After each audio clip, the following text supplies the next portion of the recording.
All right, EJ, we are now halfway through the NFC East. It is Commanders Day, the second best day for Commanders fans of the year.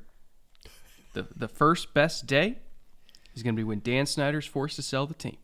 So 1 down, 1 to go. If the good Lord will bless us, Congress will force this man to finally be out of our lives once and for all. Commanders fans will finally have hope once and for all. We're going to try to give them as much hope as we can today. Believe me, we will. But you and I both know what the true key to happiness for Commanders fans will be, and that is new ownership. But one thing at a time. For now, we're going to go over everything that has happened to the Washington Commanders between now and the end of last season. We're going to recap what happened in 2021. We're going to recap all the transactions, all the draft picks, the coaching staff, the power structure at B. And we're going to at least try to give Commanders fans a little glimmer of hope for this season. But it's a tall order today. Very tall order. But we're gonna do our best. We're pushing the rock uphill, are we? I was going to say, well, we got Gettleman out of the division. You know, we complained enough that New York made a change in the division. So, you know, I guess Dan Snyder's up next. And I don't think too many people would be sad about that. We're going to talk about the on-field stuff and the player acquisition and the coaching and the scheme and strategy. We would be remiss if we didn't mention that the Washington football organization above that, the front office stuff, is a white-hot mess and has been for some time. So, and I think that's putting it mildly. So if there was a change there, I think the number of Commanders fans that were sad about that at this point, you could probably count on one hand. Maybe. I think everybody would be happy. I've never met a Commanders fan that liked their ownership position at all. Right. Not a one. So hold hope, Commanders fans, that this might be the time. But in the meantime, we're going to focus on the folks that are in the building that are trying to put a football product on the field. And I don't know, it's not all going to be gloom and doom. We like a lot of this roster. So I think there might be more positive glimpses today than you might think going in. Well, let's start by looking back at 2021 because this team, you know, it wasn't as bad as maybe some people remember. What's the opposite of rose-colored glasses?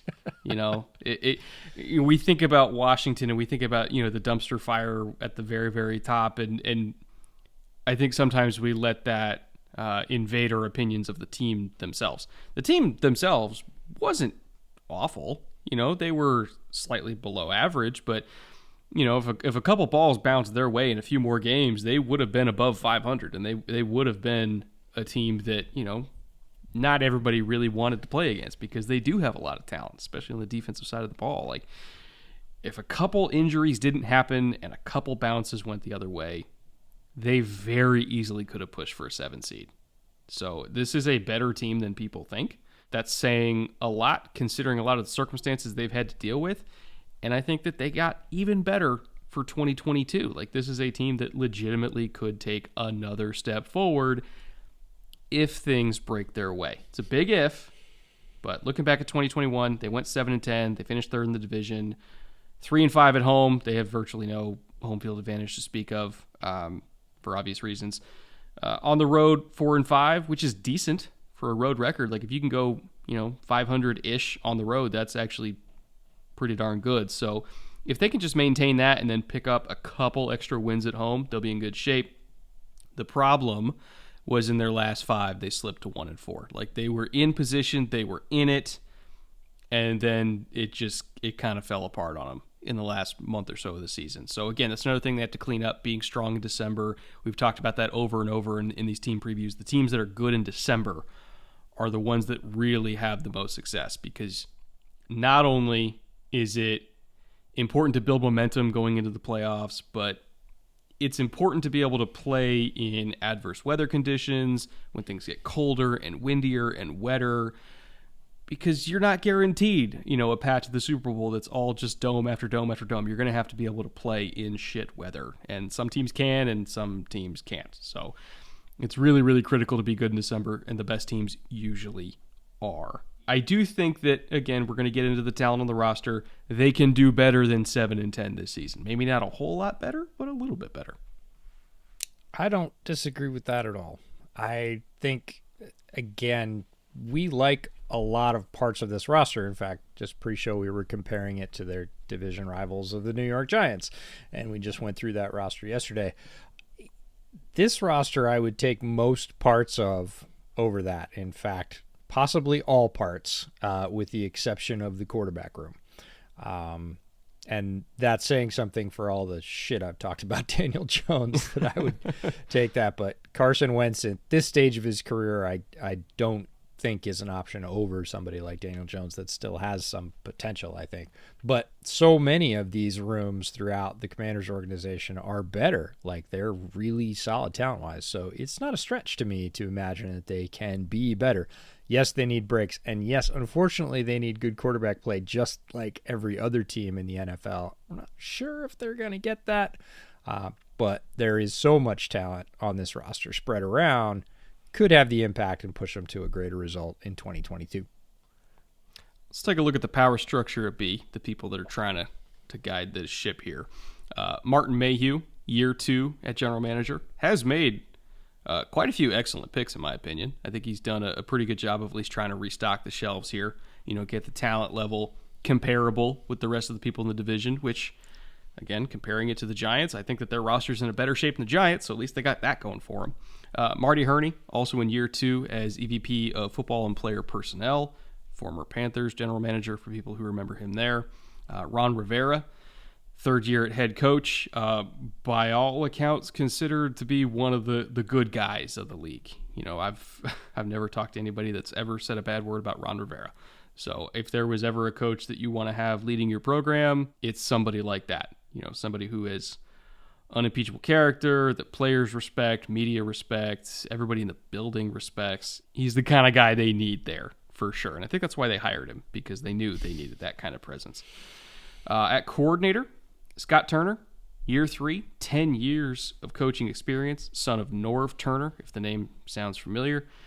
Jack Del Rio, he's a person. And then Nate Katzer, year 4 at special teams coordinator. There's another general theme going through all of these teams where if you can find a competent special teams coach, they survive regime changes. That's the one coordinator position that tends to survive, because it is not an easy position to fill. There is a lack of great special teams coordinators in the league, as we've come to find out. So if you find one, hold on to him tight. Yeah, Scott Turner, Norv Turner's son. The name looks familiar, and probably so does Washington's running game if you followed Norv's career. Scott understands how to put running backs in good situations, and the Washington backs have benefited from that. Jack Del Rio, a lot of experience. The off-field stuff isn't great. We'll just leave it at that.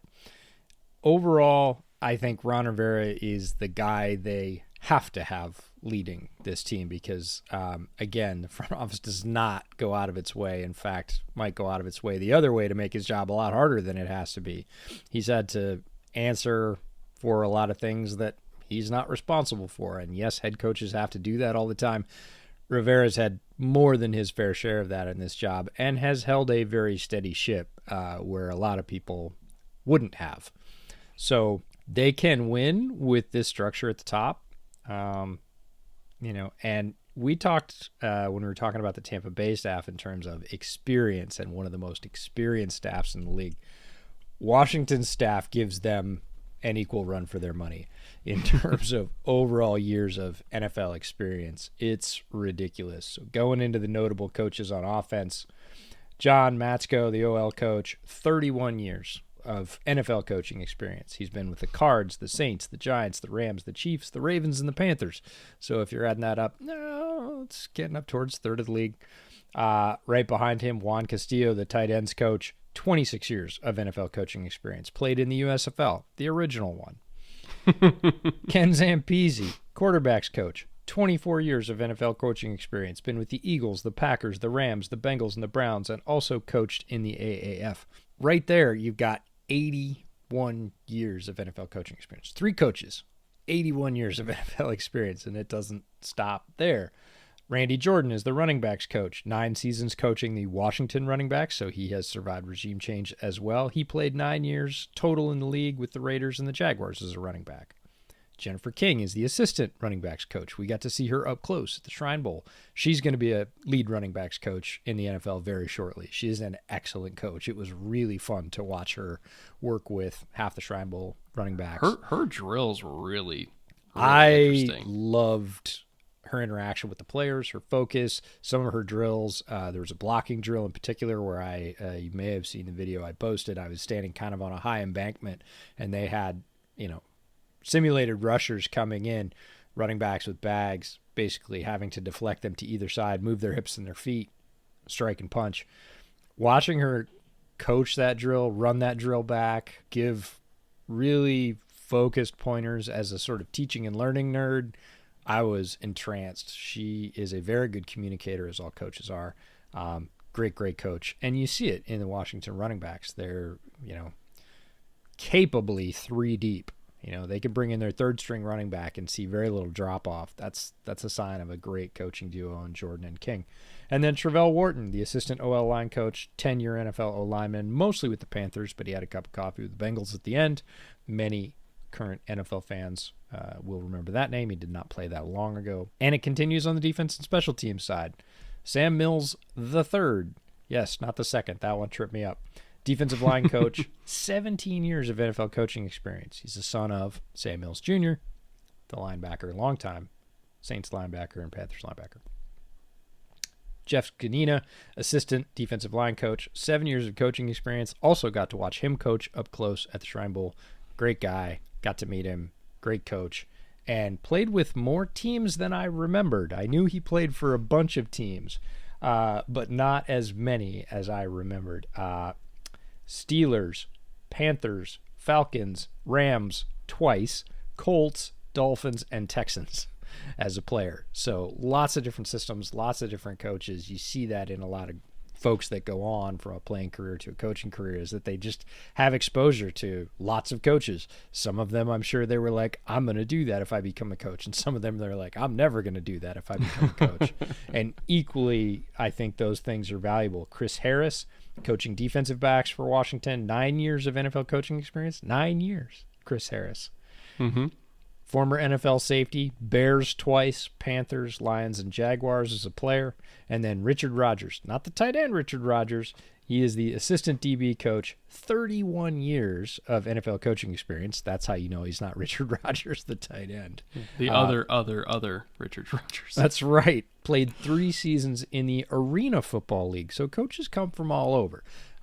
We've seen coaches from the CFL, from the USL, from the AAF, from the Arena Football League, college, even high school occasionally.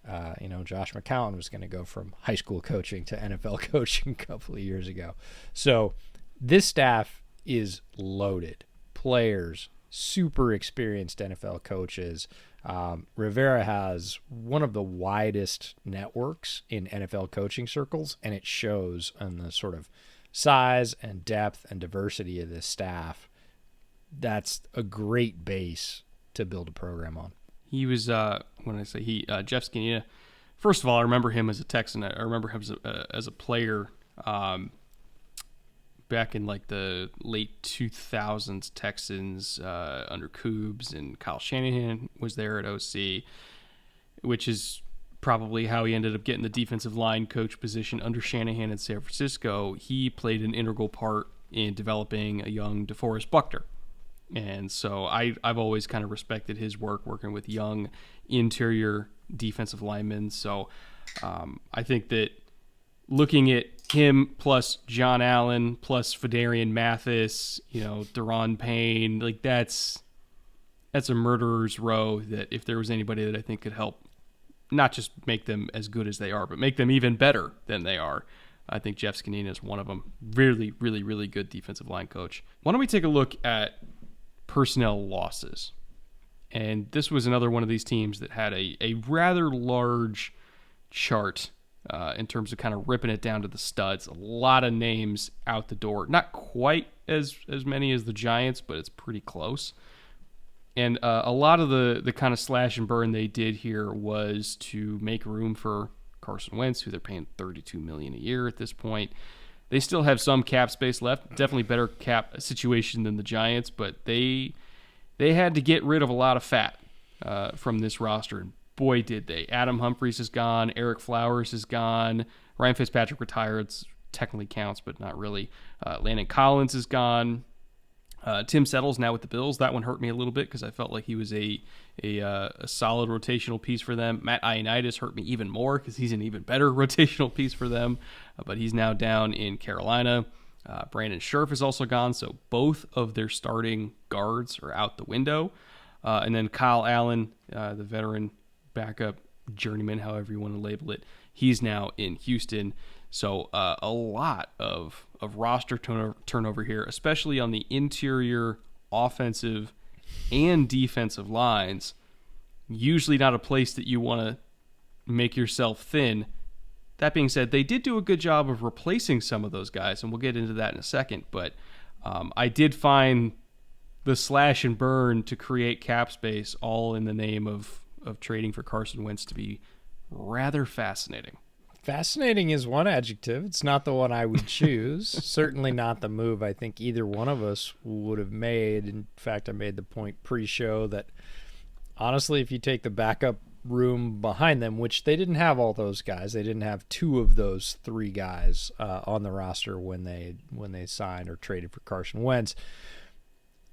It's a lot of money for a guy that's had very checkered success of late. I said fool me twice. You said I think we're on fool me three times at this point, and I'm starting to feel like that. It's a strange move in terms of let's cut a lot of players from our core of the offensive and defensive lines to make room for a guy we think can do it at quarterback, but hasn't shown that in a while and is wildly expensive. That's the balance, is all the money over here for Carson Wentz with, I would say, middling production or mid-level production at best. I think that's being generous, versus a whole bunch of contributors that generally cost a lot less than that. There's a few high-dollar guys. Brandon Scherf was making a fair amount of money for sure. Ioannidis, okay, but was still, in terms of salary, pretty reasonable. So it's just a strange trade. I think, Fitzpatrick retiring sort of forced their hand maybe a little bit more, and they weren't necessarily wild about what they could get in the quarterback class, so they felt like they had to make a move, and bottom line, they think it was the best one they could make. You and I would disagree. I do want to stress, by the way, that going into the free agency period at the start of the league year, Washington only had about $1.5 million in effective cap space, so they were kind of up against it from the start. It was only inevitable that, Scherf for $16.5 million, there was no way they could afford that. Ioannidis at 5.9, there were moves available where they could have afforded that, but again, they were really in non-spending mode. Landon Collins, they $14 million a year, no way. They're not going to stick to that. Eric Flowers, $10 million a year, they're not going to stick to that. They were really, really, really trying to shed as much responsibility as they could so that they could bring in Carson Wentz and do the other moves necessary to make it possible to bring in Carson Wentz. In terms of players they retained, it's all cheap guys. Very similar theme to the Giants, where it's don't have a lot of space. We got to do this thing for cheap. J.D. McKissick, now designated as a wide receiver, by the way, not running back. Interesting. Interesting. He is a receiving back where almost all of his production comes from catches, but it's all catches out of the backfield. So whatever. I'm curious to see how that shakes out. Danny Johnson, depth corner for like $1.2 million. Cornelius Lucas played a whole bunch of snaps for them due to injuries last year. At tackle, 3.2 for a swing tackle. Sure, you're not going to do better than that. Bobby McCain for $5 million. I know he's on the older side for a safety. Bobby McCain is still a very effective safety. Getting him for $5 million, I actually thought was a coup for them. And Lord knows they needed it because, again, they weren't sitting on a whole lot of cash going into this free agency period. They have a little bit more money now, but, again, going into the start of the league year, They were kind of up against it. I do kind of want to loop in the free agency additions from third-party teams on top of this, just to illustrate, again, where all of their money that they cleared went. It's $32 million to Wentz, $5 million to Norwell, and then $3 million to Trey Turner. So Scherf is getting $16.5 from the Jacksonville Jaguars, right? Well, literally half that is what the Commanders are spending for both of their projected starting guards combined. Like, that is where we're at now, where it was do everything you can, including giving up a second-round pick for Carson Wentz. Do everything you can financially and pick-wise to get this quarterback that we hope, keyword hope, on his third team in 3 years can get back to being somewhat similar to the quarterback he was 5 years ago. That's the situation we're in right now. When you say it that way, doesn't sound super great. It sounds just as bad as it is. Yeah, so you were just wondering where all their money went? Oh, Jesus. How long have you been sitting on that? I waited that whole time. And it was well worth it. This is a theme that we've seen play out in many of these preview episodes. You know, keep the center, lock the center in, shift the guards, drop some money, pick up a couple of guards for less than you would have paid one guard, and spend that, redistribute that money elsewhere. It seems to be a pretty popular way to sort of manage cash and cap flow, and the Commanders are no exception. That number just kills me. Like, the draft pick aside, which is egregious, $32 million for the current version of Carson Wentz is irresponsible. Like, that's all I got. I mean, they took on the contract and gave up a second-round pick. Complete fleecing. Like, Ballard he's an idiot for having signed him, and he's a genius for being able to get him out the door with those conditions after the season he put up in Indianapolis. I don't know what the motivation is there to believe that, and there are many moves around the NFL where I don't understand the motivation. The consequences of this one, both draft pick and cash at $32 million, doesn't add up. I mean, they gave up interior defensive line depth. They gave up a quality guard in Scherf. Like, I get, like, Jacksonville paid a lot of money, but like, you didn't. If they went a different direction, or if they just bit the bullet, and maybe they were in on the Corral sweepstakes, or Malik Willis, or whoever, and went cheap and young at quarterback. Well, they did. Yeah, technically. Not to be their starter, obviously. But if they did that, like, they could have retained Scherf if he wanted to be there, which I'm not entirely sure he wanted to be. But I don't know. I feel like they got rid of a lot of quality players for somebody who, let's be honest, might not be the long-term solution anyway. I think Carson Wentz at this point is an average NFL starter in the best possible circumstances, which Indy was, the best possible circumstances. And he was fine, but not enough to even get that team into the playoffs, and they were a very good roster. So if he couldn't even get the Colts into the playoffs, who are probably a better overall roster than Washington is, how is he going to get Washington into the playoffs when they have to slash quality players just to get him in the first place? I don't know. I don't want to rag on it too much. I don't want to belabor the point. But, yeah, not what I would have done. Looking at the draft, though, at least the front office nailed that. I thought they had a lot of quality picks there to try to restock the shelves and at least try to surround Wentz with some talent. Silver linings? Yeah, we got through the stinky part, and now we get to sell the sizzle. We get to talk about the fun part. The draft was very solid for the Commanders, and they did bring in a lot of talent who fit well with their system, which is what you want to see any team do. Quite a few picks, which was good. They again need to restock as a team that was up against the cap and spent a lot on a quarterback. Doesn't leave them a lot of wiggle room, and the way to manage that in terms of player acquisition is get folks through the draft and get folks as UDFAs. So in the draft, started off round 1, pick 16, Jahan Dotson, wide receiver, Penn State. One of the best slot weapons in this draft, in my mind. Many folks said, no, he's equally good outside. I didn't think so. They currently have him slotted on the preliminary depth chart as an outside receiver. I don't think that's hard and fast. I think they'll put him where he functions best. A very good and dynamic addition to a receiving core that could use it. Already has some weapons. This is one more in the current NFL climate. That's a good thing. There's no such thing as too many weapons at wide receiver.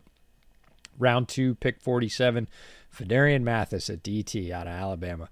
Man, they got a type. And this is right to type. Very solid player. Explosive in a straight line. Big guy. Sort of deceptively quick getting by people. Not great laterally. Super powerful. Can control his gap and a half pretty easily. Right down the line in terms of what Washington likes in those interior defensive line players. Round 3, pick 98, a compensatory pick. They get Brian Robinson Jr., the running back out of Alabama. I think fits a role they didn't really have in their running back room. Brian Robinson. Somebody that can pass protect? That he can do a little bit of everything. He's a very good athlete. Not surprising, having played running back at Alabama. Catches passes pretty well, has some moves, is easily big enough, as you said, to pass protect, and good and solid at doing that. Just a very solid football player all around. Not super high highs a lot of times. There are a few really flashy plays on his tape. Taking a screen pass, I think it was against Ole Miss, like 70 yards, caught it like 3 yards past the line of scrimmage, little bubble screen, and just took off. Nobody caught him. So very physically talented guy, but a really well-rounded running back with good size. Round 4, pick 113, Percy Butler, the safety out of Louisiana. We got to see him at the Shrine Bowl again. Both Jennifer King and Jeff Canino were at the Shrine Bowl coaching. This is a little local intel. They got to watch him all week and came back and probably said, we could take that guy on our team. A lot of people bring up his special teams prowess first. It kind of bugs me because he's a good safety too. He's excellent as a special teamer, but he's a good safety in his own right and could earn a starting role there eventually. Round 5, pick 144. This is their young option at quarterback. This is Sam Howell, the sort of 5th option out of the 5 quarterbacks this year. Starter from North Carolina, who looked better, I think, in 2020 than he did in 2021. A lot of his talent on his team left to go to the NFL. In fact, one of his lead receivers left to go and was drafted by the Commanders, De'Ami Brown. So he's reunited with him. Is he an immediate starter? No. If you look at his 2020 tape and squint, can you see an NFL starter? You can. As long as you're just throwing 9 balls down the boundary, yeah, you're good to go. And he can do that. And he morphed his game for his team last year. He became a runner. He had a tremendously successful season running the football, which he hadn't done in the past in large bunches, but again, had many less receiving weapons. So took it upon himself to gain yards and first downs how he could, and had a really tremendous rushing season. So Sam Howell's some potential. Is it immediate? No. Is he going to need to develop? Yeah. He's got freaking Ken Zampese as his quarterback's coach. Best spot ever for a young quarterback who's got a really good deep ball and a familiarity with one of his receivers already. Plus, Terry McLaurin, no slouch. So he's got a chance to play himself into QB2 eventually. I think they're really set with Taylor Heineke right there right now, but a good young asset. They can see what he has. Doesn't have to start right away, which is key. If Howell had been drafted for a role where he had to come in and lead a franchise, I would have been a lot more worried about his eventual long-term prospects. Pick 5, 149, Cole Turner, the tight end from Nevada. The Commanders love tight ends. And they love project tight ends. They have 6, 7 of them on the roster right now, and they love converted quarterbacks. They love crazy athletes from the international program like Samus Reyes. They'll grab anybody at tight end. Cole Turner is kind of Greg Dulcich light. If you followed the draft this year, the UCLA tight end. Whoa. You don't think he's Greg Dulcich light? How light? Are we talking like I can't believe it's not Dulcich light? I got to give you that one just on comedic genius. That's awesome. I like Cole Turner obviously more than you do. He's, in the 5th round. Sure, this is a big, tall tight end. Caught a lot of really quality passes for his quarterback. And if you want to see what he can do, go watch the last drive of Nevada against Fresno State. It was Cole Turner, touchdown to Cole Turner. Like, he just took over that game in the last couple of minutes, and he has great potential. But, man, the path to playing time thing is weird because you can't tell. It's kind of like one of those rosters where they have 3 backs and they're all good, and so you don't know who to play in fantasy. They have 6 freaking tight ends. You have no idea who's going to get touches. But Cole Turner with a lot of talent.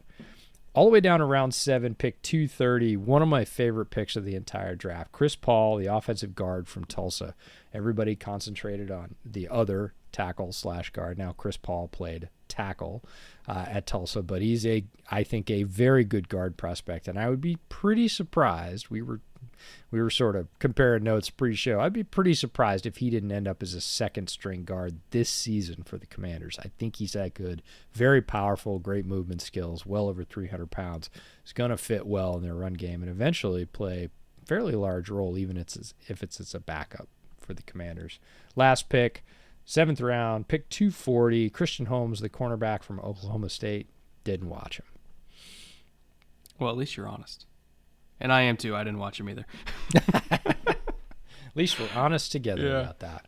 But Jahan Dotson, a little early for me. Again, I like Jahan Dotson.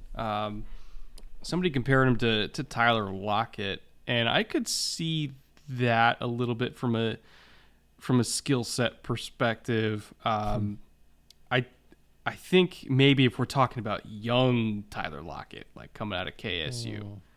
Because at that point, Tyler hadn't quite figured out how to beat press yet. He got better at it, obviously, as time went on. And I think Jahan Dotson, like, if we're talking about KSU Tyler Lockett, about there.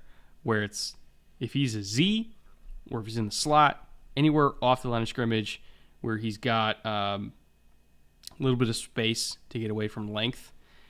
And in particular, I kind of want him working the middle of the field, because if he is off the ball and then he has to try to make up ground to stack on somebody down the boundary, I don't think he can quite do that. So if he is off the ball, he's got to be more in breakers or comebacks or outbreakers. I don't want him going vertical from a yard off the line of scrimmage outside. Like, I don't think he quite has the juice or the physicality to do that. And you saw that on tape as well. If you want him going vertical outside, it has to be as an X, but I just don't know if he has the release package to do that yet. So primarily for now, looking at the receiving core, Terry, X, yes. De'Ami Brown, outside, probably could start ahead of Dotson early. And then Jahan Dotson, I think, will be competing with Curtis Samuel for slot duty or his number 3 duty early on. And then at that point, it's just based on package and play call and all that kind of stuff. Because Curtis Samuel and Jahan Dotson are very, very different players. Could potentially line up in the same spot. I think the one spot I really just don't want him to play is X for now. Maybe down the line when his release package improves. But for now, just as Z or slot. Which is why, again, I think it's 16, a little bit early for me. Especially considering some of the other receivers that were on the board. But I get it. They had Carson Wentz. They wanted to give him as many weapons as humanly possible to at least try to make him successful. So on that level, I understand. Fedarian Mathis, it's not a Washington draft without taking an Alabama defensive lineman at some point. I see him as probably a guy to rotate in behind John Allen. I don't think he's quite got the chops to be a nose like Payne. I think it's more of a rotational 3 to 5 like John Allen.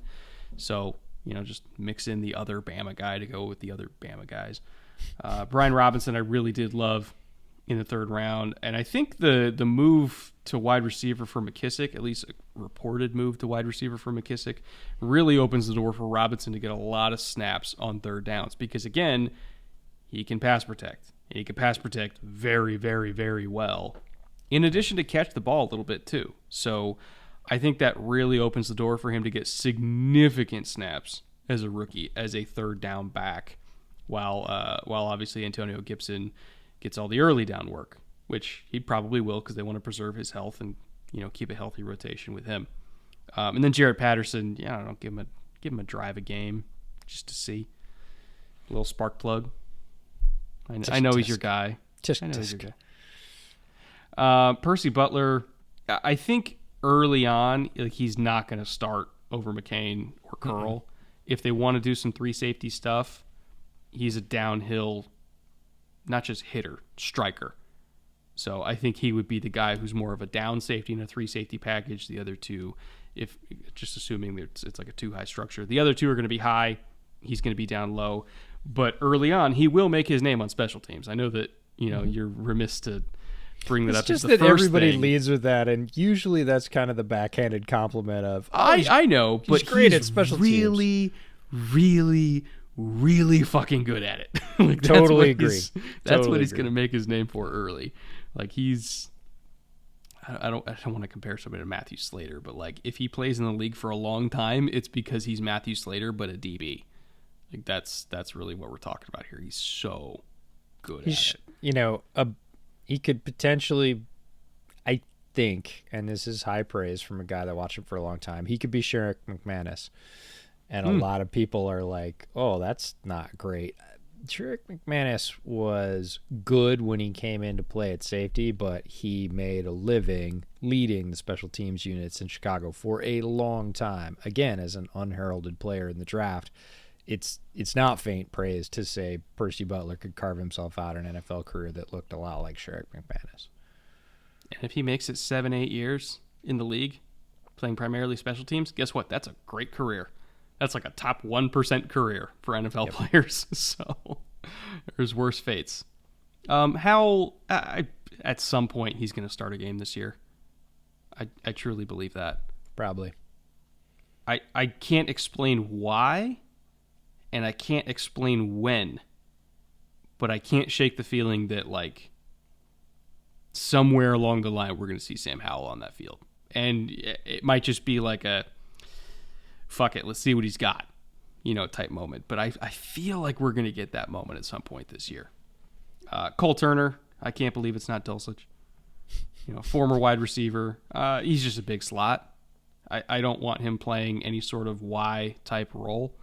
Nope. Straight up big slot, which means that if he gets on the field, it'll be, in 12 personnel looks alongside Logan Thomas, not instead of Logan Thomas. Mm-hmm. Yep. But he's also competing for that same role with Antonio Ganey-Golden, who's a converted wide receiver to tight end now, and Armani Rogers, who's an absolute freak of nature, who we'll talk about in a little bit too, converted quarterback to tight end, and then also Sammis Reyes, converted basketball player to tight end. So he's converting for that glorified big slot role with 4 other dudes. So we'll see. And then Chris Paul, I totally agree. I think he could end up being a number 2 guard for them, a swing guard for them by the end of this year, because I think that he's more talented than Wes Schweitzer. So overall, I like the class a lot. A couple picks that, maybe not quite what I would have done, but I understand the methodology behind it. Yeah, add to that their UDFA haul, and not a huge one in terms of number of names, but 3 guys in particular that really, in my mind, add to their draft class, especially with where they are as a team. We've talked about their cap situation, we've talked about their quarterback situation, and they brought in 3 players out of this undrafted class that caught our eyes at different times. And we'll start with the one, Cole Kelly, the quarterback from Southeast Louisiana. He had been on my watch list as a sort of tier 2. If you get to him, check him out. There might be something there. You and I actually ended up watching him together at one point. There was a lot of holy shit, Sutter. He's remarkably fun. That guy can launch it. He can straight up launch it. And has moved around a little bit as a quarterback. He's currently quarterback 4, sitting behind Sam Howell. put that guy with Ken Zampese and see if he can make something out of him, even a reasonable backup that could come in for a game or two, because he's got all the physical skills. Very tall guy, huge arm, and surprisingly tough and good as a runner. Not the guy that's going to take off and grab you 40 yards, but if you need, 8 yards on 3rd and 7, he's going to get him, and sometimes between the tackles. So really fun athlete, played against some lesser competition, but lit some folks up. There are some launches on his tape. So Cole Kelly, keep an eye on him. The other one was the very first wide receiver name I wrote down about, a couple of months earlier than this time last year, and that's Jaquez Zard, Sam Houston State. He was on Feldman's Freaks list, Bruce Feldman that writes for The Athletic. Very small in stature, also played for Sam Houston State, but is lightning fast and plays special teams. So great returner. You can call him a gadget 4th or 5th wide receiver, and if he's going to be a 5th wide receiver, he's going to have to play special teams. Does he make the 53? Don't know, but he's going to make some plays in camp. Give me Cole Kelly throwing to Jaquez's hard deep downfield and trying to beat a 3rd or 4th string defensive back. That's going to be some fun highlights. And then our guy Armani Rogers, tight end from Ohio, little misleading, played quarterback for most of his career at UNLV, transferred to Ohio, decided for the draft process, I think wisely, I'm going to convert to tight end. I don't think I'm going to make it as a quarterback prospect. Tall guy, 6'5", probably running about 230 right now, maybe 235 if he's continued to gain weight. Incredibly athletic, fluid, looked natural playing tight end. Literally in the first day he'd ever done it, ever, on a practice field against some of the best talent in the country at the Shrine Bowl. We sat down, we got to interview him, and we said, so how's your training been going? Oh, good. How's the tight end specific stuff? We know you're transit. He's like, it was first day. And we were like, excuse me? And he's like, no, that's first time I've ever run routes. And I was like, first time this week? And he was head faking dudes. Yeah. He was doing the whole, I was like, what the fuck? Day one, it's not Where'd fair. you learn this? Great athlete, really quick. Again, Washington loves, with a capital L, players like this. Athletic, transition project tight ends. And they already had 2 or 3, so I'm a little bit surprised they grabbed him, but I'm also totally not surprised that they grabbed him. Has the potential to be very similar to Logan Thomas, a former converted, quarterback turned tight end who is very athletic and quite good. And 2 or 3 years from now, we could be saying the exact same thing about Armani Rogers. If there was ever a guy to learn behind, it's Logan Thomas, because for him, it's the same journey. He can give him tips and pointers, and it's the perfect environment for Armani Rogers. And I think they got him when they recruited him because they literally pointed at Logan Thomas and said, "Look what we did. That's our son. Please come be our next son." Yeah. Yes. It's like our one brand that we have other than human trafficking is converting quarterbacks to tight end. Oh, man. We weren't going to make the whole show without it. No, we weren't. Oh, God. Anyway, team floor, team ceiling. So this is a segment we do to close out every single show. And it's the ceiling for wins and the floor for wins. This is another one of those teams that has a massive range. I could see 4 wins if things completely fall apart at the seams, because, again, it's a thin roster. Starting 22 is awesome. Some positions are deeper than others. I think it's deeper than the Giants, but it's still not adequately deep, I think, to get through entirely the rigors of an NFL season and everybody that gets hurt. There's still some thinness there that concerns me a lot, but it's really about thin roster plus questions at quarterback. This could very easily fall apart and there'll be a 4-win team. Or people stay healthy. Carson Wentz is still average-ish. The receiving core, with as talented as it is, takes over games by itself. The D-line, with as talented as it is, takes over games by itself. Now we're looking at 9 wins. I would even accept 10. I would accept the argument for 10 because anything can happen in the NFC East. I would more settle towards the 9 range of that spectrum. And at that point, you're competing for a 7 seed. You're legitimately competing for a 7 seed. Will you get it? Tough to say. There are a lot of teams in the NFC that I think are in that pool, and Washington is towards the bottom of that group, I would say. But it's reasonable to make that argument that they could compete for a wild card. But everything, and I mean everything, has to go right for that to happen. The NFC East was the division that nobody seemed to want to win for a long time, and I would say the Commanders' chances were better in those days with all the moves that Philadelphia's made. Dallas hoping again that everything goes right for them, staying healthy. Competition is tougher in the division. I really like Ron Rivera as a coach. I like him in his approach, the way he teaches, the way he assembles a staff, the way he treats players. I love all that stuff. I'm not sure that he's the guy to lead the franchise over the hump to true division win, double-digit dominance, rolling into the playoffs, looking like a team to beat. It just doesn't feel that way. We haven't seen that. And I'm not sure that this is the year to do that. Could it happen? Yes. My top would be 9. I have 8. Just like you would accept the argument for 10, I would accept the argument for 9. I don't see reasonable expectation above that. I'm going to say 8. I feel a little bit safer about that given the quarterback situation. And again, it's a good, solid staff, and it's going to put together a good, solid team, and they're going to have a good, solid result right in the middle. I just don't see them as leaders, as folks to chase. My floor, because of that good, solid structure, is 5, one more than yours at 4. They're not going to lose all of them, and they're not going to really threaten to win all of them. They're going to have a few games a year that they sort of leave it on the cutting room floor, and you think, oh, if they did a couple more things, they could have had that game. But they have a bunch of those every year, a handful, and that means winning double-digit games is rough to do.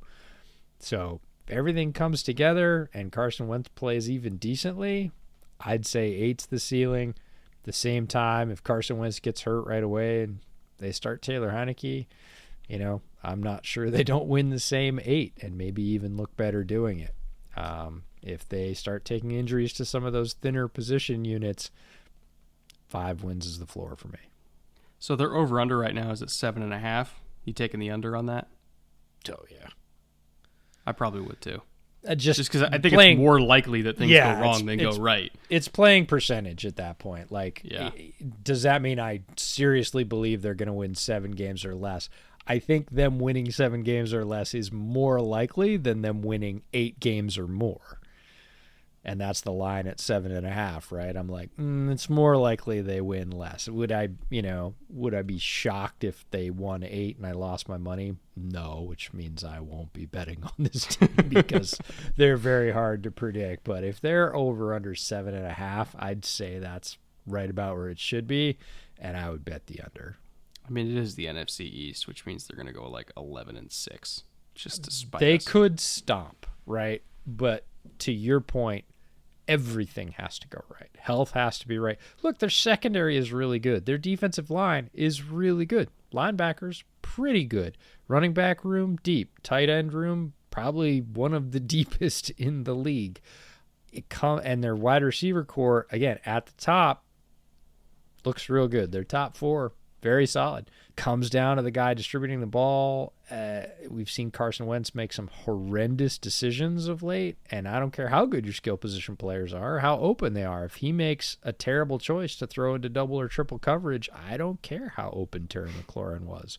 And I feel bad for Terry McLaurin because he's a great player, and I want to see him with a very competent quarterback, and I want to see it soon. I don't think this year is that year. At least he got his bag. He just got an paid, absolute massive amount of money. So good for him. Good for him. Love Terry McLaurin as a player. Really think he has even more than he showed, which is a lot in Washington. Get him with a very competent thrower of the football, and people are going to talk about him in a very different way. Man. All right, we got through it. That might be the. I can already tell the comment section's going to be contentious down below. I don't even know if I'm going to read it, but maybe I will. I got to get another. I got to get another beverage before I do, though. Yes. I've never done a Commanders or Washington video in general without the comment section being fun. Yeah, that's the word we'll go with. We'll go with fun. It'll be a nice uplift to close out the video with. Overall, like, it's not going to be an awful team, and you're going to have some really fun games. Is the end result, the sum total at the end of the year, going to be what you want as a Commanders fan? Depends on your expectations. If your want is double-digit wins and marching through the playoffs and slaying people, I don't think it probably is going to match up to that. Could, but I wouldn't bet on it.